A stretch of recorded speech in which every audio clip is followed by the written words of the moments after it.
तू अनुला तो एक व्हिडिओ दाखव, मी तुझी अख्खी फिल्म व्हायरल करतो. बाजूच्या खुर्चीवर बसून तो निवांत खात बोलला. यांचा मूड चांगला करण्यासाठी हा व्हिडिओ काढला, तर माझाच अजून एक व्हिडिओ बाहेर निघाला. कधीपासून मला फॉलो करत आहेत काय माहीत. यांचा फोन हॅक करायला पाहिजे. तन्वी रागातच विचार करत अंगावर घेऊन झोपली, तर आदित्य तिरप्या नजरेने तिला बघत गालात हसत होता. ओ मिस तनू. नाही, मिसेस तन्वी. आदित्यने तिला हाक मारली. काय आहे? तिने वैतागतच विचारलं. तिला झोप लागली नव्हती, पण तो आता तिला त्रास देण्यासाठीच काहीतरी करणार हे तिला माहीत होतं. म्हणून तिने वैतागली असल्याचं दाखवलं. तुला माझ्यासोबत बेड शेअर करायचा असेल तर कर, पण मला माझा बेड तुझ्यासोबत शेअर करायची अजिबात इच्छा नाही, आदित्यने सांगितलं. पण तिला काहीच कळलं नाही. ती चेहऱ्यावर विचित्र भाव आणून त्याच्याकडे बघत होती. तू डोक्यावर पडलास का? हेच भाव तिच्या चेहऱ्यावर स्पष्ट दिसत होते. काय आहे ना, जंगली माकडीन कशीही झोपते. सो मला माझी इज्जत वाचवायची आहे. त्यात उगाच एखादं हाड मोडलं तर नंतर प्रॉब्लेम नको. आदित्य तिला नीट न सांगता मुद्दाम काहीतरी भलतंच सांगत होता. त्यामुळे ती अजूनच चिडत होती. तिला झोपायचं होतं आणि हा असली बडबड करत होता, ज्यामुळे तिला झोपायला मिळत नव्हतं. राग तिच्या चेहऱ्यावर स्पष्ट दिसत होता. काय आहे ना, अनु असली तरी माझ्या आईसाहेब आणि आबासाहेबांचा मी एकुलता एक मुलगा आहे. त्यांची काळजी घेणं माझं कर्तव्य आहे. जर मला काही झालं तर ते कोणाला तोंड नाही दाखवू शकत. आदित्य अजून तिला रागानत बोलला. ए हिप्पो, माकडा, नक्की प्रॉब्लेम काय आहे? झोपू देत ना. इतका वेळ हाताच्या मुठी आवरून दीर्घ श्वास घेत असलेली तन्वी शेवटी भडकून बोलली नाही, ओरडली. बेड सेपरेट कर. आदित्य तिच्या आवाजाकडे आणि रागाकडे दुर्लक्ष करत एकदम शांतपणे बोलला. मनातून हसत असला तरी चेहरा मात्र एकदम निर्विकार ठेवला होता. एवढंसं बोलायला तुम्ही 10 मिनिटं लावली? तन्वी मोठमोठे श्वास घेत रागात बोलली. 10 नाही, 8. आदित्यने भुवया उंचावत सांगितलं. त्याच्या चेहऱ्यावर एक वेगळी स्माईल होती. यू म्हणत तिने रागात बाजूला काय सापडतंय का बघत अलाराम घडी त्याला फेकून मारायला उचलली. लिसन, ती माझ्या लहानपणापासून माझ्यासोबत आहे. ती नको फेकूस. बंद पडली आहे तरी मी ती तिकडे ठेवली आहे. आदित्य दोन्ही हात पुढे करत हातानेच नाही सांगत होता. तसं तिने तो घड्याळ बाजूला ठेवून दिला आणि उशी फेकून मारली. Very good. असंच बाकीचं पण काढ आणि परत लाव. आदित्य तिला चिडवत बोलला. मी नाही करणार, मला नाही येत. हाताची घडी घालत तिने दुसऱ्या दिशेला बघितलं. काय येतं, फक्त भांडता? आदित्य तिला अजून सतावत होता. तन्वी जरी राग दाखवत असली तरी तिलासुद्धा त्याच्याशी भांडताना मज्जा येत होती. ती तिच्या चेहऱ्यावरचं हसू लपवत राग दाखवण्याचा प्रयत्न करत होती. आदित्य नेहमी सारखं तिच्याशी भांडत होता. तसं बघून तिला बरं वाटत होतं.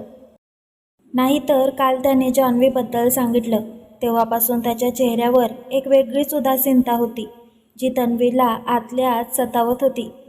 तन्वी तिरप्या नजरेने त्याला बघत होती. ए चकणे, नीट बघून घे. नेहमी मी नाही करणार, नेक्स्ट टाईम तू करायचं आहेस. तिरप्या नजरेने बघत असलेल्या तन्वीला बघून तो बोलला. काय होतं रोज केलं तर? तन्वीने त्याच्याकडे बघत विचारलं. चेहऱ्यावर अजूनही ती राग दाखवत होती.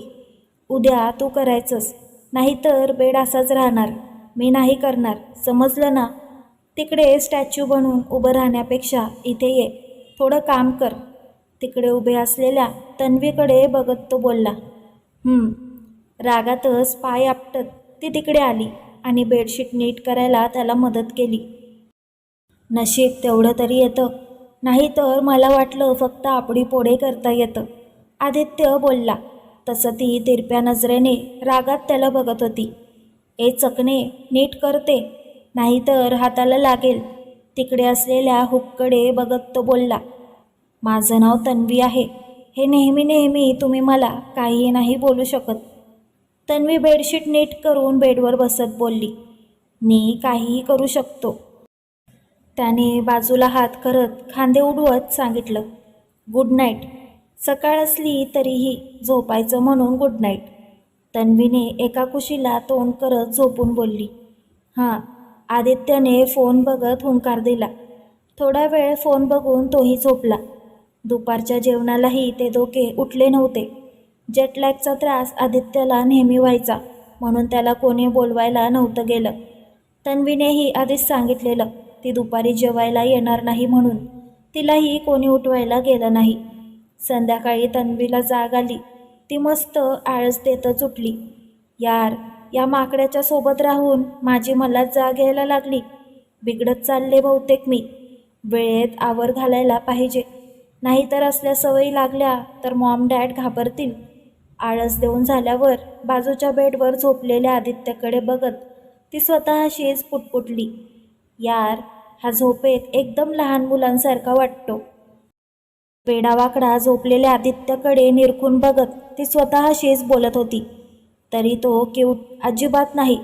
तोंड वाकडं करत बोलली आणि स्वतःशीच हसली. किती वाजले? परत आळस देत ती आडवी झाली. थोडं लोळून तसाच फोन बघत होती. ओ शिट, 6 वाजले. बापरे, इतका वेळ झोपले, तेही सासरी. मॉमला समजलं ना तर ती रामायण महाभारत एकत्र ऐकवेल. घाईत उठत ती फ्रेश व्हायला पळाली. हा राक्षस किती वेळ झोपलाय? दिवे लागायची वेळ झाली. आता तरी उठवू का? नको, जाऊ देत. उगाच कशाला, झोपू देत. कदाचित त्रास जास्त होत असेल त्यांना जेटलॅगचा. स्वतःशीच विचार करत तन्वी आरशातून त्याला बघत होती. ती चावरून ती खाली आली. आता किचनमध्ये जायला पाहिजे, म्हणूनच तर काकेनी आणि मॉमने इतकं शिकवलं आहे. मनातच विचार करत ती किचनमध्ये गेली. आलात का? बरं, चहा घ्याल की कॉफी? आईसाहेबांनी विचारलं. मी बनवते ना, तन्वी म्हणाली. आजचा दिवस आराम करा. उद्यापासून तुम्ही किचनमध्ये मदतीला आलात तरी चालेल, तुमची इच्छा असेल तर. नाहीतर आपल्याकडे आहेत कामाला माणसं. आम्हाला आवडतं म्हणून करतो. तुम्ही केलंच पाहिजे असं काही नाही, आईसाहेबांनी स्मित करत सांगितलं. ए वहिनी, आपण माझ्या रूममध्ये चल ना. मला सर्व गिफ्ट्स ओपन करून बघायचे आहेत. तन्वी काही बोलणार त्याआधीच अनुष्का तिकडे येऊन बोलली. तुम्ही अजून गिफ्ट्स ओपन नाही केलेत? तन्वी डोळे मोठे करत बोलली. इतका वेळ गिफ्ट समोर असताना गिफ्ट्स ओपन नाही केले म्हणजे नवलच होतं. ए वहिनी, तुम्ही नका बोलू ग, तूच बोल. गिफ्ट नाही ओपन केले, ते तर तू असतानाच करेन ना. मला ना तिकडचे फोटोसुद्धा बघायचे आहेत. तुम्ही कुठे कुठे गेलेला ते सुद्धा बघायचं आहे. अनुष्का एक्साईट होत तन्वीच्या बाजूला बसत बोलली. त्या आत्ताच उठल्या आहेत, अजून थकवा असेल, आईसाहेब म्हणाल्या. ती भाईसारखी नाही, बघ किती फ्रेश वाटते. वहिनी, तुला सांगू, भाई आज काही उठत नाही.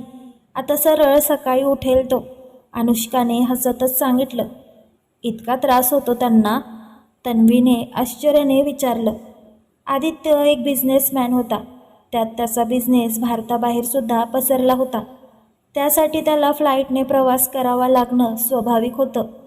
जर नेहमी इतका त्रास होत असेल तर ते काम कधी करतात हा प्रश्नही तिच्या मनात येऊन गेला. आधी नव्हता होत त्रास, आधी तर अजिबात त्रास नव्हता होत. पण जान्हवी, अनुष्का बोलतच होती की मध्येच ती थांबली. पण बाकीचं तन्वीला लक्षात यायला वेळ लागला नाही. एखाद्या माणसाचं जाणं कधीतरी खूप त्रास देतं आणि मग माणूस खूप बदलून जातो. कदाचित यांच्या बाबतीत सुद्धा असंच झालं असावं. मनाचा थकवा शरीरात जाणवत असेल अशावेळी. तन्वी मनातच विचार करत होती. येतेस ना माझ्या रूममध्ये? तन्वीला विचार करताना बघून अनुष्काने विचारलं. हो. तन्वीने चहा घेतला. ती दुपारी जेवली नव्हती, म्हणून चहासोबत थोडं खायलासुद्धा लावलं. चहा घेऊन तन्वी अनुष्कासोबत तिच्या रूममध्ये गेली. तन्वी आल्यावर अनुष्का एक एक करून बॅग अनपॅक करू लागली.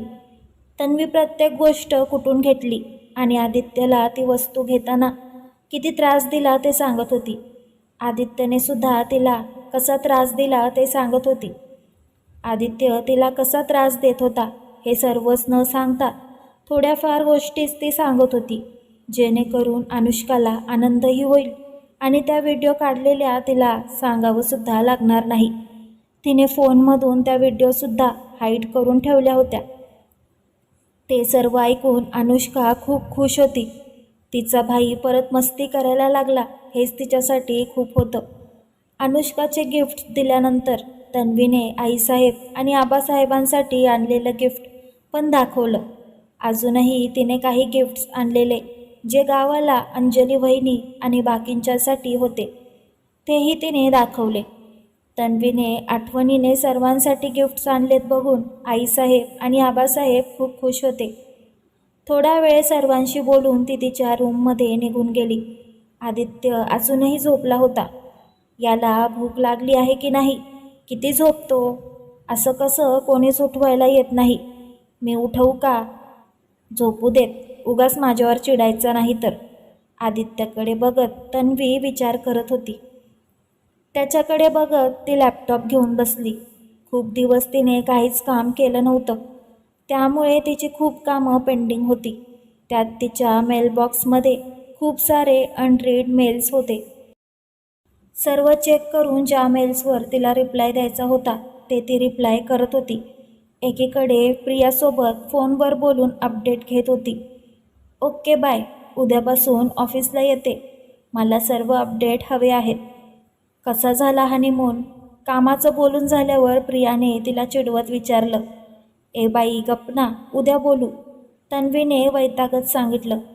हो तर ऑफिसमध्ये तुम्हाला हेच सांगत बसणार आहेस ना, प्रिया वाकडं तोंड करत बोलली. ऑफिसमध्ये नाही, नंतर सांगेन, आता मला त्याविषयी काहीही बोलायचं नाही, तन्वीने सांगितलं. ओके, प्रिया रागात बोलली. उद्या मला पिक कर, मी इथे माझी गाडी नाही आणली, तन्वीने सांगितलं आणि अजून थोडं बोलून तिने फोन ठेवून दिला. प्रियासोबत बोलून झाल्यावर परत ती तिचं काम करू लागली. जेवणाची वेळ झाली तेव्हा अनुष्काने तिला दरवाजाच्या बाहेरूनच थोडं ओरडून सांगितलं. तसं तिने पण येते म्हणून सांगितलं. हा आत्ता पण येणार नाही का, आदित्यकडे बघत ती विचार करत होती. यार सकाळी खाल्लं तेवढंच, भूक लागली असेल याला, उठवते आता. तसं पण मला काय कमी त्रास देतात का, जे आता त्रास दिला तर काही वाटून घेऊ, तन्वी स्वतःशीच विचार करत होती. त्याआधी तिला काहीतरी सुचलं आणि तिच्या चेहऱ्यावर एक मोठी स्माईल आली. तिने तिचं काम केलं, थोडं फोटोशूट केलं आणि त्याला उठवू लागली. काय आहे, आदित्य झोपेतच बडबडत होता. जेवून परत झोपा, तन्वी त्याला शांतपणे बोलली. मला झोप येते, भूक नाही, त्याने दुसरीकडे तोंड करत सांगितलं. काय माणूस आहे, नेहमी माझ्या हाती उठतो, आज मी उठवते तरी नाही उठत, तन्वी स्वतःशीच बडबडली. कारण मला खूप झोप येते, तिचं ऐकून त्याने झोपेत उत्तर दिलं. ओके नका उठू, तुम्ही जेवायला नाही आला तर हे फोटो मी स्टेटसला ठेवते, तन्वीने फोनमधले काही फोटो बघत सांगितलं. नॉट अगेन, आदित्य झोपूनच बोलत होता. तसं तिने त्याच्यासमोर पण थोडं लांब फोन पकडत ते फोटो त्याला दाखवले. आदित्यने एक डोळा उघडून ते बघितले. तसं तो रागात तिला बघू लागला. तुला सोडत नसतो मी आता, आदित्यने रागात तिला सांगितलं आणि उठून बसला. आधी जेवून घ्या, नंतर काय करायचंय ते करा, बाय, तन्वीने सांगितलं आणि ती बाहेर गेली. पागल आहे नुसती, स्वतःशीच हसत तो फ्रेश व्हायला गेला. त्याने आरशात स्वतःला बघितलं तर तिने त्याच्या डोळ्यांना आणि ओठांच्या इथे पूर्ण काळं मध्येच लाल करून त्याला राक्षसाचा लूक दिलेला आणि तसेच त्याचे काही फोटो काढले होते. हे गेलं पाहिजे, नाहीतर आता यांचे 8 तास आणि 12 तासवालं किट असेल तर झालं माझं काम, बोलत त्याने स्वतःचं तोंड क्लीन केलं. नशीब गेलं, पण तन्वी तुला मी सोडणार नाही, आता तुझं पण फोटोशूट होणार, तेही माझ्या स्टाईलने, स्वतःला डेव्हिल स्माईल देत तो खाली आला. आदित्य तुम्ही आलात, बरं झालं, तुम्हाला आवडत नाही म्हणून उठवलं नाही, आईसाहेबांनी सांगितलं. त्याने फक्त हुंकार दिला. एक नजर तन्वीवर टाकली तर ती गालात हसत खाली बघून जेवत होती. त्याने तिच्याकडे थोडं रागात बघितलं, पण घरात तो नेहमी तसाच असल्याने कोणाला इतकं काही त्याचं वाटलं नाही. जेवण झालं तसं आदित्य परत रूममध्ये येऊन झोपून गेला. तन्वीने आईसाहेबांना किचनमध्ये आवरायला थोडी मदत केली. आराम करा, शांती आहे ना, ती आवरेल सर्व, आईसाहेबांनी सांगितलं. आईसाहेब, म्हणजे मला किचनमध्ये जास्त काही येत नाही, थोडंफार येतं, पण जितकं जमेल तितकी मदत करेन, तन्वीने कचरत सांगितलं. तुम्हाला किचनमध्ये मदत करावंसं वाटलं तेच खूप झालं. अनुष्का बघा काहीच करत नाही, अनुष्काकडे बघत हसतच आईसाहेबांनी सांगितलं. आईसाहेब, अनुष्काने रागात तोंड फुगवलं तसं या दोघी गालातच हसायला लागल्या. आईसाहेब, कदाचित मला उद्यापासून ऑफिसला लेट होईल, म्हणजे खूप दिवसाची कामं पेंडिंग आहेत ना, तन्वी म्हणाली. चालायचंच, आईसाहेबांनी सांगितलं. तुम्ही सुद्धा खूप मोठा कामाचा व्याप सांभाळता. चालायचंच, आम्ही आहोत की घरातच, आईसाहेबांनी सांगितलं. थँक्यू, तन्वी म्हणाली. बरं, माहेरी कधी जाल? नाही म्हणजे त्यांच्यासाठी सुद्धा काही गिफ्ट्स आणले असाल ना, काम आवरता आवरता आईसाहेबांनी विचारलं. सुट्टी असेल तेव्हा जाईन, तन्वी म्हणाली. एक काम करा, शनिवारी जा आणि सोमवारी या, म्हणजे थोडं तिकडे राहता सुद्धा येईल, आईसाहेबांनी सांगितलं. तसं तन्वीने मान डोलावली. किचनमधलं आवरून तन्वी तिच्या रूममध्ये झोपायला निघून गेली. तर मित्रांनो, कसा वाटला हा भाग कमेंट करून नक्की सांगा आणि आवडला असेल तर व्हिडिओला लाईक करा, शेअर करा आणि पुढील भाग ऐकण्यासाठी आपल्या चॅनलला फॉलो करा. धन्यवाद.